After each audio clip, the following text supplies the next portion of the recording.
Hello and welcome back to my channel. Thank you very much for watching. My name is Sian. Please subscribe if you'd like to see more videos. There are loads of different types of video on this channel and I'm sure you'll find something that you'd like to watch. If you do subscribe, make sure you click on the bell so you get a notification when I upload a video. Right, all of that's out the way. Let's get on with the video. March. I thought, all the way through March, I thought I'd only read 3 books. Turns out I'd read 4 and I was just better than I thought I was by like a whole book, which is quite good in my book. Oh, stop. Okay, first book I read this month is called One Day This Will Matter by Sachi Kool, and this is a collection of essays by Sachi Kool. It's about her life in Canada growing up a child of Indian immigrants, and it's an incredibly interesting read.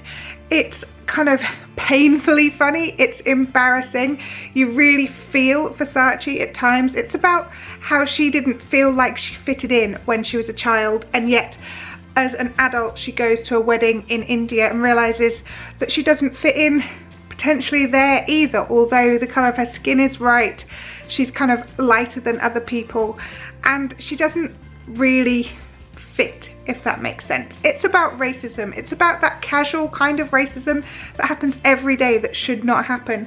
It is about the internet and growing up in an internet age where internet trolling exists and hatred on the internet exists, and how she was at the end of some of that hatred and how kind of horrific that can be and how all-consuming that can be and how it can totally take over your life. And it was a really, really interesting read. It was interesting because it was written like a series of essays as opposed to like a book that flowed, but the thing that kept them all together was at the beginning of each chapter or essay there was a correspondence between her and her dad, and her dad is just brilliant. Like, her dad made me laugh out loud so much, or the way she writes about her dad made me laugh out loud. He's very traditional. He doesn't necessarily like that she is going out with a white guy, and although she wants to get married, she's kind of not, because she knows how big a deal it is for her parents that she will be marrying someone who A, they haven't chosen, and B, who is not the same colour as her. So it's a really interesting kind of delve into society, and as you know, I like that kind of book. I like to be challenged. I like a book that makes me question what I think I know about society, and this book did do that. So I really enjoyed reading this, and yeah, I have to admit I hadn't heard of Sachi Kool before I read the book, but like, she's quite an internet sensation, so now I realise I probably should have heard about her before I read the book, but hey, I hadn't. The second book I read in March is How to Stop Time by Matt Haig, and this is part of the Bookish Mamas book club, and this was our March book, and I really enjoyed this. I've read some books by Matt Haig before. I've read one called The Humans, which totally freaked me out because I read it as I was coming around from a really bad bout of flu and I was possibly still a bit delirious, and possibly not the best book to read when like just coming around from hallucinations and things like that, but I really enjoyed it. It was a really creepy concept though. And I've also read his other book, which is somewhere behind me here, Reasons to Stay Alive, and that book is amazing. For anyone who's ever suffered from any kind of mental health problem or has known anyone who has any kind of mental health problem, it's a brilliant book. It gives you a greater understanding of the variety of mental illness. Anyway, I shouldn't be talking about that book, I should be talking about this book. So this book is about a guy called Tom Hazard, and Tom does not age in the same way that we do. He does age, but it takes a very, very long time. So he is hundreds of years old, and he's seen so many things from the past. He's seen London in kind of like the time of the plague, and he was born in Paris but brought up in kind of Suffolk-y area, and he was clearly not aging. So the villagers there believed that his mum was a witch who had cursed him with some kind of not aging thing. So I'm not going to give away too much because I don't want to, but anyway, he had to leave the village and he ended up moving away and falling in love with a woman called Rose, and Rose was his kind of one true love, and he adored her, but obviously she aged faster than he did. They also had a child, and what Tom finds out later in the book is that the child is the same as him. So he spends the rest of the book searching for his daughter. He's seen so much from his past, and we kind of join the story with him coming back to London and teaching in a school, teaching history, because obviously he has lived history. And actually I found the kind of historical context quite interesting, and I'm not the kind of person who likes to read a book about history or a book that's kind of historical, but it did it in such an intriguing way, and I don't know necessarily whether it was factually correct, but I would imagine that it probably was. So yeah, you basically follow the story of this guy who has lived, you know, 6, 7, 8, 9 lives, like a cat, I guess, just in that he has kept going and kept going, and he still only looks in his 40s. So you can't even kind of comprehend how long he has left to live. There's a society which have kind of employed Tom to go and get other people who are similar to him. He's only ever met a few, like a handful of these people previously, but the society kind of wants him to bring people in to kind of give them a place to live and to make them realize they're not alone, because this could be an incredibly lonely way of life, because you have to keep moving because it's quite clear that you're not aging. It was a really, really interesting book. I really enjoyed it. I didn't put it down for about a week because I just had to kind of finish it, and I loved how the story worked. The end was really fast paced, there was loads of action, loads of stuff going on. It kind of flips from time to time, like as in from time period to time period, so like you're travelling through time, but that really adds to the story because you want to know his previous life or what has happened when he was younger, all of that stuff you really want to know. I would definitely recommend that you read this book. The third book I read this month is called The Cows by Dawn O'Porter, and this was Dawn O'Porter's first kind of novel for adults. She's done novels for young adults before, but this is the first one aimed at adults, if that makes sense. This is the Mumsnet book of the month for April, so if you want to go and read along there, then go and do it. It's a really, really enjoyable book. It's about 3 people, 3 women, 3 very kind of strong female characters called Cam, Stella and Tara. And Cam is a lifestyle blogger. She's very opinionated. She doesn't want to have children. She's very much decided that she's completely okay with her decision.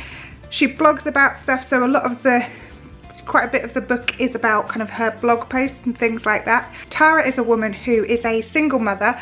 She had a one-night stand and it resulted in a daughter. She's never told the guy that she had a one-night stand with that he has a daughter, because she kind of never really thought to. So she had her daughter relatively young. She works as a producer in film, creating kind of really edgy content, and she's really good at her job. But some of the characters in her office, some of the male characters are quite kind of chauvinistic, quite stereotypical of that kind of environment of work.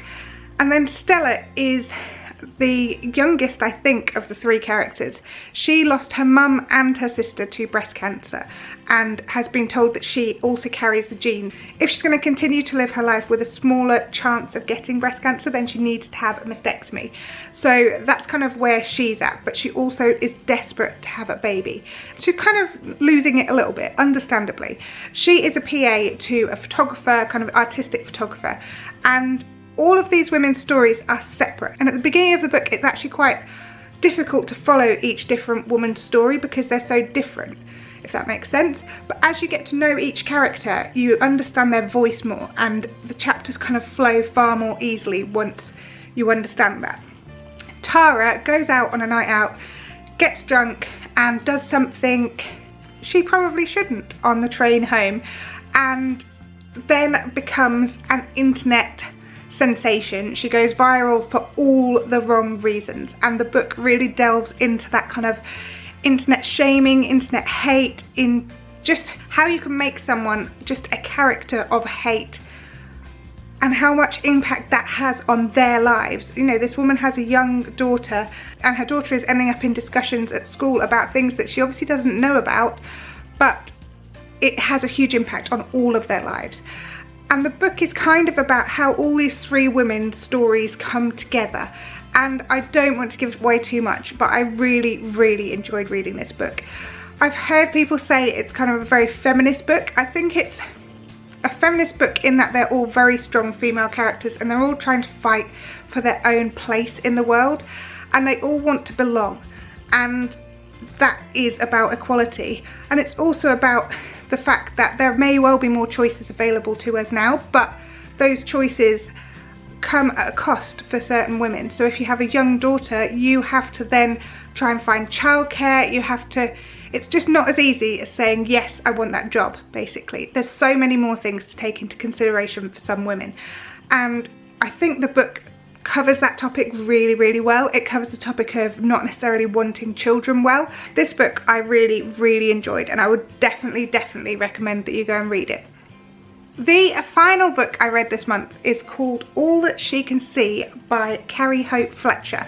And this is the first of Carrie's books that I've ever read.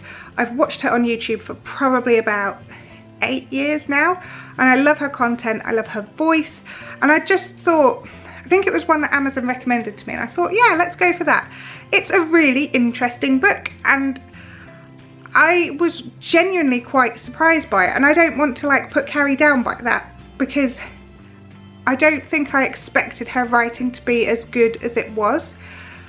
This book is brilliant. It's about a woman called Cherry, and Cherry is the daughter of 2 dads. One of them left when she was very young, and the other one owns a bakery and bakes amazing cakes. Sadly, he dies when she's in her late teens, and Cherry has this amazing ability to see feelings, and her friend at school also has this ability. He's taken away when she's young, and she thinks she will never see him again.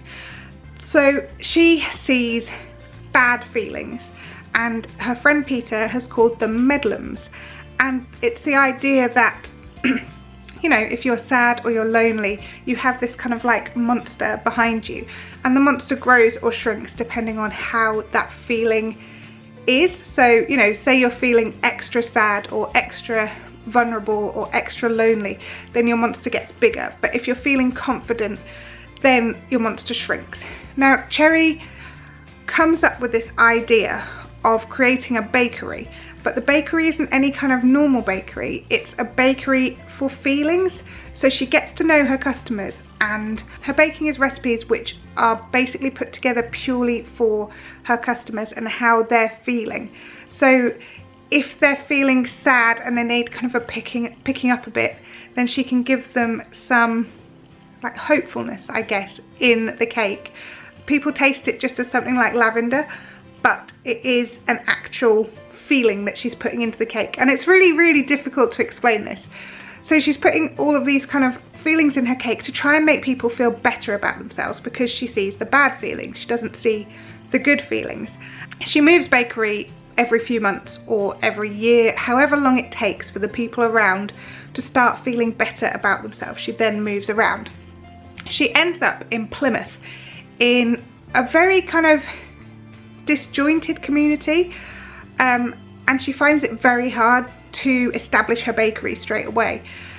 But when she does, there's a lot of kind of gossip there. There's a lot of gossip there. There are 2 tarot card readers who have made their living from making money out of people who are vulnerable, but lying to those people about what they know about them, basically through, they think, through someone who's a gossip in the village, who's telling, you know, feeding these people this kind of information. And it's a really interesting book. She then meets a guy called Chase, and Chase also has this ability, but he only sees the good in people, which you would think would be nicer. But the fact that he only ever sees the good means that he then struggles to understand why he isn't himself happy.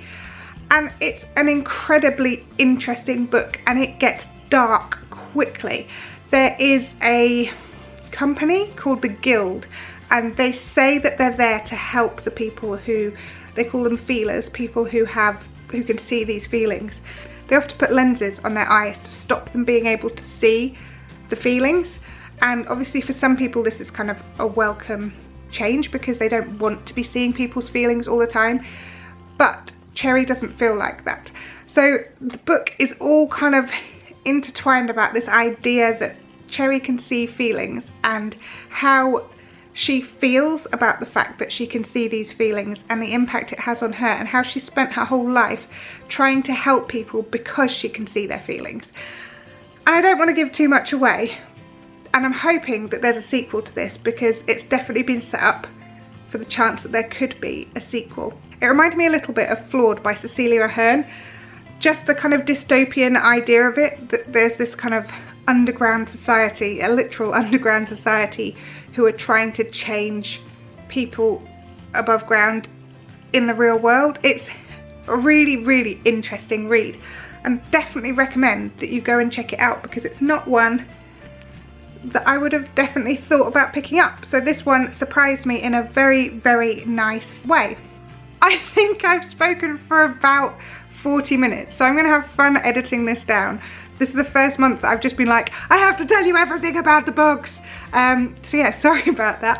Hopefully this will be a shortened version down to about 10 minutes. I hope I can get it down to that. I hope you've enjoyed this video. If you have, give us a thumbs up and please subscribe if you'd like to. I know there are quite a lot of you out there who watch these videos and find them useful. Let me know what you're reading at the moment because I would really like to know. I have put myself on a book buying ban because I've bought so many books that literally next to my bed there's probably about 25 books, and I need to read those before I buy any more.